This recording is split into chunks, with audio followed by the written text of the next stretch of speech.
Olá, alunas, olá, alunos. Eu sou o professor Eduardo Cardoso e hoje nós damos continuidade aos nossos conteúdos de ciências do sexto ano do ensino fundamental. Continuaremos utilizando o livro de Usbey como livro-texto de base para o nosso conteúdo. Para a aula de hoje, nós temos os seguintes objetivos. O primeiro deles é que possamos compreender as diferentes concepções existentes sobre o universo. O segundo objetivo é que possamos fazer uma leitura e que, através de imagens, possamos relacionar essas diferentes concepções com a nossa concepção atual do universo. Outro objetivo que alcançaremos ao longo da aula de hoje é tentar relacionar essas questões através de uma leitura científica adequada. E o último objetivo é que possamos compreender a evolução dos diferentes modelos planetários, né? E como esses modelos planetários contribuíram para a concepção de um universo que temos atualmente. Fique comigo e acompanhe a aula de hoje. Como todos nós sabemos, existem distintas concepções a respeito de como o universo funciona. Na verdade, cada pessoa, através de diferentes critérios, dá definições diferentes sobre como o universo funciona, onde ele está, como ele veio a se desenvolver e como ele foi criado. Você mesmo, aluno, você deve imaginar e pensar que o universo foi feito por alguém, que o universo, seus pais devem ter dito para você que alguém deve ter criado os planetas, criado as coisas, que algo deve ter criado as coisas. Ou até mesmo que o universo não tenha nenhum tipo de criação. Cada pessoa vai atribuir, a partir de sua experiência anedótica, ou seja, de sua própria concepção, o funcionamento do universo, como ele surgiu.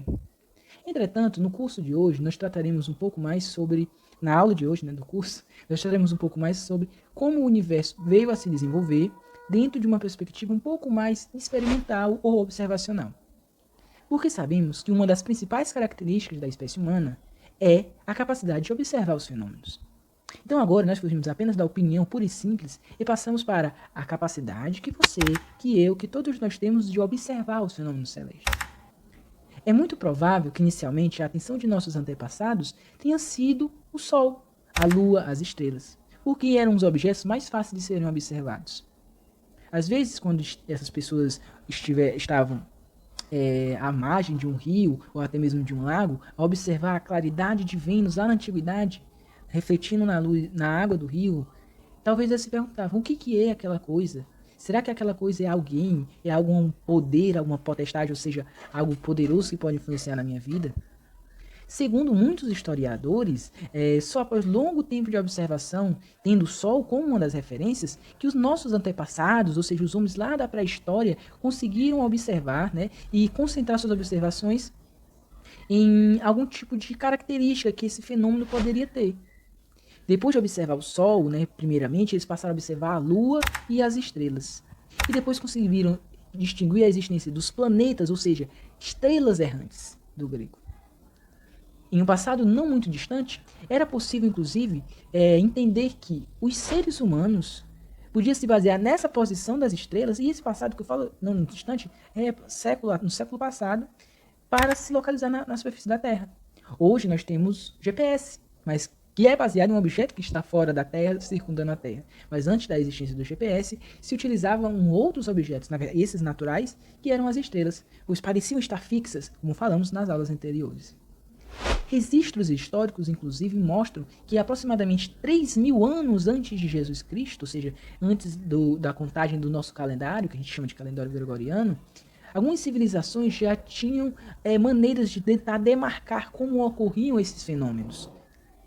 Então, um desses exemplos é o que a gente pode encontrar lá na Inglaterra, que é Stonehenge, né? Que eram objetos chamados de monumentos megalíticos, que eram utilizados como observatórios para determinar a posição de certos astros. Stonehenge é um grande exemplo disso. Por exemplo, era como se você... Eu vou te dar um exemplo. Digamos essa janela que você está vendo aqui do lado. Toda vez quando eu sento nessa janela aqui do lado, eu observo que o Sol se põe em um local. Quando eu estou no mês de março, eu observo que a luz do Sol que incide nessa janela, ele acaba por se projetar, né, essa luz que incide, acaba por aparecer nessa parede. Ela aparece nessa parede. Em um período do ano, ela aparece na parede do lado de lá. Período desse lado, período do lado de lá. Eles observavam que isso acontecia também. Então eles marcavam, quando o Sol estiver nessa pedra, é tal período. Quando o Sol estiver nessa outra pedra, é tal período. Então essa era a forma que eles utilizavam. Você aí na sua casa pode tentar observar. Durante o ano, observe como a luz do sol, ou pergunte para o seu pai ou sua mãe, parece mudar de local ao longo do ano.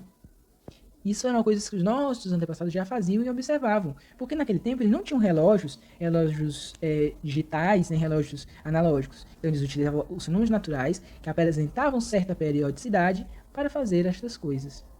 Para que melhor possamos definir as coisas, vamos utilizar uma pequena definição que o Usberco traz, bastante interessante, sobre o nascer e pôr do sol.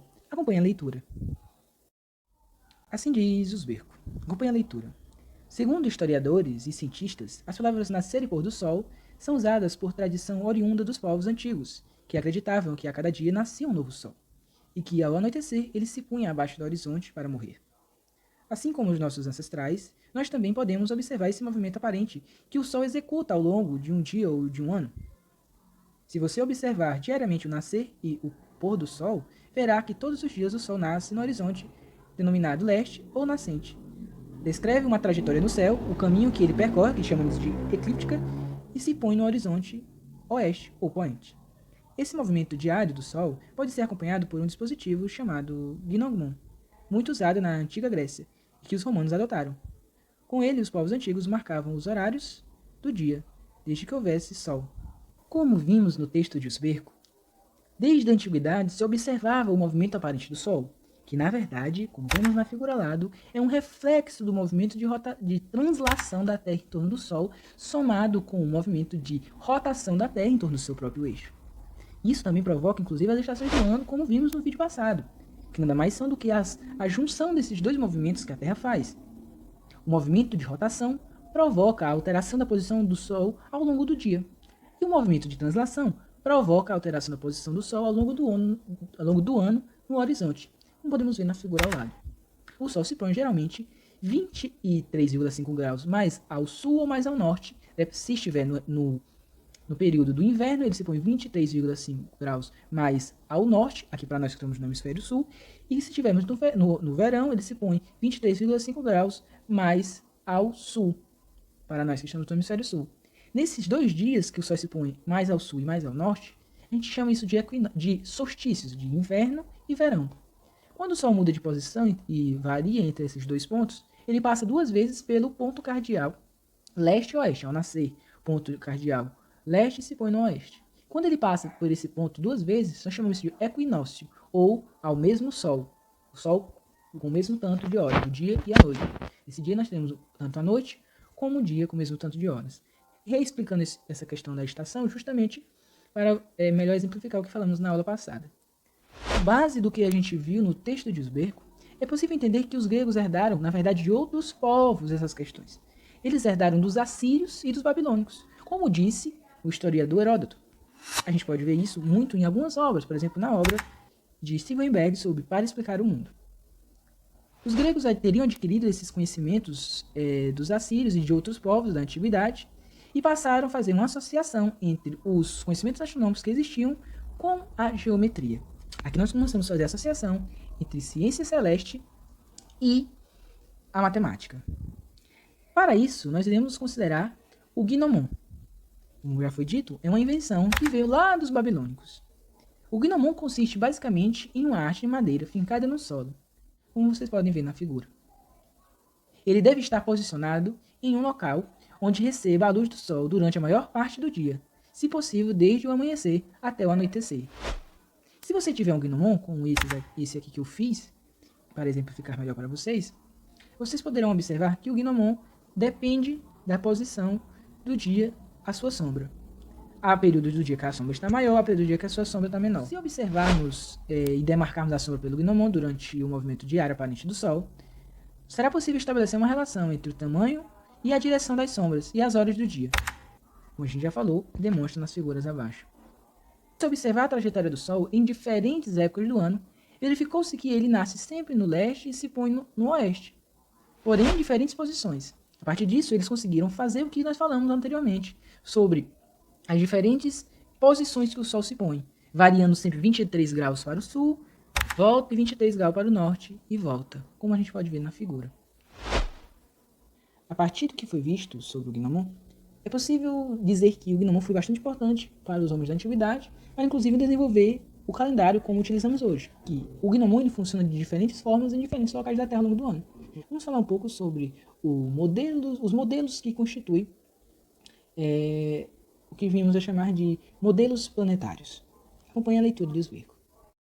Segundo alguns astrônomos e historiadores, a concepção geocêntrica da Terra no centro do universo deve ser atribuída a Platão, embora a teoria tenha sido estruturada por seu discípulo Aristóteles.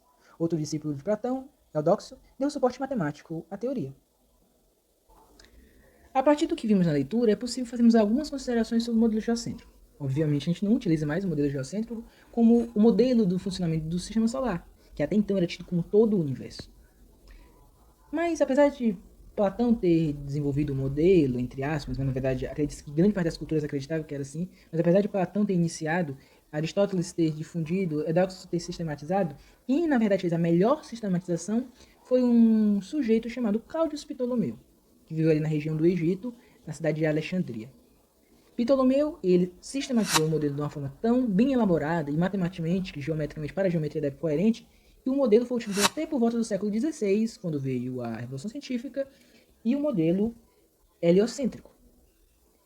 O modelo heliocêntrico aprimorado de Nicolau Copérnico, que já falaremos. Muito isso ocorreu principalmente porque o modelo de Ptolomeu tinha como base o modelo aristotélico. E o aristotelismo era muito forte naquele tempo dentro das universidades e dentro do meio religioso daquela época. Cada uma dessas esferas, que eram tidas no modelo ptolomaico, no modelo aristotélico, era responsável pelo movimento de um dos corpos celestes, até chegar na esfera encrustada de estrelas no fundo. Mas os planetas, as estrelas que se movimentavam ao longo dessas estrelas fixas, eles tinham suas próprias órbitas em esferas, sendo a Lua um planeta que girava em torno da Terra, junto com o Sol, outro planeta, Júpiter e Saturno. Veremos a seguir qual é o modelo heliocêntrico, o que ele diz e por que é o modelo que atualmente adotamos para o universo. Acompanhe a leitura de Oswego. O modelo geocêntrico proposto por Ptolomeu foi aceito por mais de 1500 anos. Era muito difícil contestá-lo. Havia, porém, uma antiga ideia proposta por Aristarco de Samos, um astrônomo grego que viveu no século III a.C. Ele acreditava que era o Sol, e não a Terra, que ocupava o centro do universo. A partir da ideia de Aristarco de Samos, passou-se a desenvolver, em alguns dos pensadores do século XVI, a ideia de que a Terra, na verdade, estava no centro do universo. O principal pensador foi o padre católico Nicolau Copérnico, que escreveu seu livro A Revolução das Orbes Celestes. Lá, ele disse que os planetas giram em torno do Sol em órbitas circulares, sendo a Lua um satélite que gira em torno da Terra de forma circular. Posteriormente, Galileu Galilei observou, através de seu telescópio, que Júpiter tinha luas e que Saturno tinha anéis. E também se propôs, em seus livros, tanto o livro Mensageiro Sideral, Diálogos sobre os dois máximos sistemas do mundo e Discurso sobre as duas novas ciências, que o modelo que melhor poderia definir o movimento da Terra em torno do Sol era o modelo heliocêntrico, ou seja, Hélios, Sol cêntrico, heliocêntrico, Terra, Sol no centro. Outro grande astrônomo do período que embasou essa ideia de que o Sol estava no centro do universo foi Johannes Kepler, que escreveu seus livros sobre a lei harmônica. Johannes Kepler elaborou 3 leis: a lei dos períodos, a lei das órbitas e a lei das áreas. A lei dos períodos é a principal lei de Kepler, que descreve de forma matemática como se dá a cinemática, ou seja, o simples movimento dos planetas em torno do Sol. Como podemos ver na figura, Kepler divergiu em um ponto de Nicolau Copérnico. Na verdade, o movimento da Terra em torno do Sol é em trajetórias elípticas, mas como vimos na aula anterior, trajetórias elípticas quase circulares, de excentricidade muito baixa. A excentricidade é o que define o achatamento da elipse. Cada vez menos excêntrica, mais redonda a elipse é. Cada vez mais excêntrica, mais achatada ela é. Obrigado a todos pela atenção, e como atividade para a aula de hoje, eu quero que vocês me digam qual é o ângulo que vocês têm em relação ao sul, em relação ao norte, se você for uma pessoa que está assistindo a aula no hemisfério norte, com relação à pessoa que está na ilha do Marajó, no Pará, ou melhor dizendo, uma pessoa que está bem na linha do Equador e vê o Sol se pôr no oeste. Quando isso acontece lá, quando o Sol se põe exatamente no ponto cardeal oeste, com quantos graus o Sol se põe na sua região? Repetindo, qual o ângulo que o Sol se põe onde você mora no dia que uma pessoa que está na linha do Equador vê o Sol se pôr no ponto cardeal oeste? Obrigado a todos e até a próxima aula.